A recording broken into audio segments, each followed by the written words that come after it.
Students, नमस्कार। उपकार institute GS YouTube channel पर आप सभी का स्वागत है। स्टूडेंट्स, आज का जो सेशन है वो प्रेसिडेंट टेस्ट सीरीज है, यानी प्रेसिडेंट से रिलेटेड महत्वपूर्ण एमसीक्यू में लेकर आया हूँ।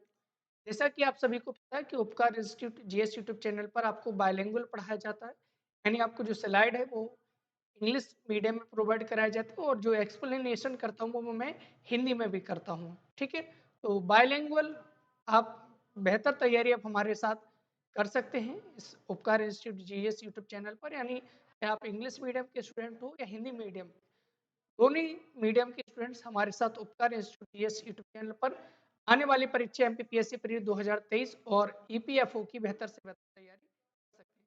तो जो टेस्ट सीरीज है प्रेसिडेंट की वो दोनों ही परीक्षाओं के लिए महत्वपूर्ण है। पहले सेशन की शुरुआत करते हैं और पहला प्रश्न है आज के सेशन का। To be eligible for election as president of India a person must have completed the age of. यदि आप भारत के राष्ट्रपति बनना चाहते हैं तो आपकी कम से कम जो मिनिमम एज है वो कितनी होनी चाहिए, मैक्सिमम नहीं मिनिमम। 25 ईयर, 30 ईयर्स, 35 ईयर्स या 40 ईयर्स। सही कौन सा ऑप्शन सही होगा? और आप ऑप्शन यदि आपके यहाँ पर सी है 35 ईयर्स है तो बिल्कुल सही है।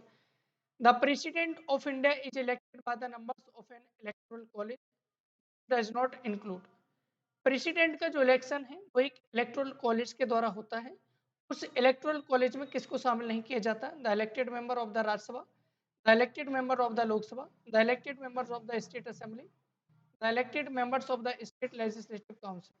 तो इसका जो आंसर है वो है D, the elected member of the state legislative जो काउंसिल है उसके मेंबर्स को प्रेसिडेंट के इलेक्शन में शामिल नहीं किया जाता है। डी ऑप्शन सही है।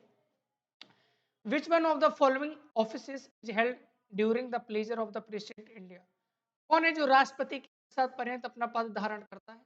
Vice president, justice of India, governor of a state, chairman of UPSC. और यदि आपका आंसर यहाँ पर सी है, गवर्नर ऑफ अ स्टेट है, तो बिल्कुल सही है।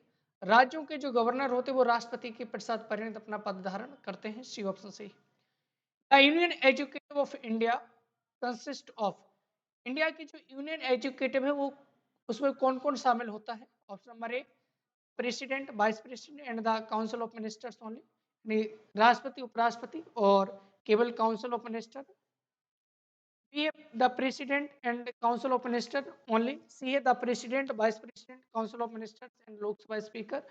डी है the president, vice prime minister, deputy chairman of Rajya Sabha, Lok Sabha speaker. देखिए, जो यूनियन एग्जीक्यूटिव होती है उसमें president, vice president and the council of minister को शामिल किया जाता है, इसलिए यहाँ पर ए ऑप्शन सही होगा आपका।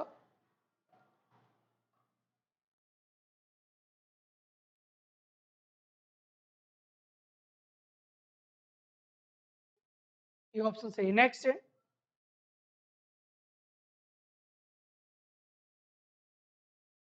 Consider the following statements. The president of India can not return the money bill to the Lok Sabha for reconsideration. B है, during the period of national emergency the president of India can make ordinance even when the parliament is in session.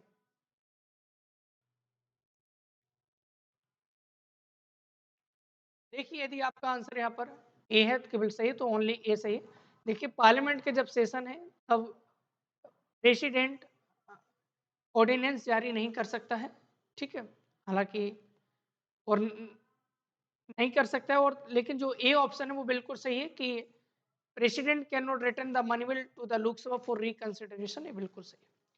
Who was the president of India at the time of proclamation of emergency in the year 1975?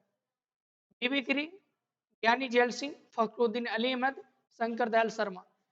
तो 1975 में emergency लगी, इस समय भारत की जो प्रधानमंत्री थी श्रीमती इंदिरा गांधी जी थी।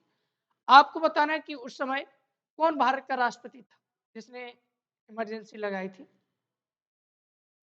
यदि आपका आंसर यहाँ पर सी है, फखरुद्दीन अली अहमद है, तो बिल्कुल करेक्ट है। Under which article of the constitution of India can the president of India be impeached? संविधान के किस अनुच्छेद के तहत राष्ट्रपति पर महाभियोग लगाया जा सकता है? Article 61, 75, article 76, article 356। यदि आंसर आपका यहाँ पर ए है, आर्टिकल 61 है, तो बिल्कुल करेक्ट है। नेक्स्ट क्वेश्चन है, consider the following sentence, the president may while writing under his and address to the vice president resign in office।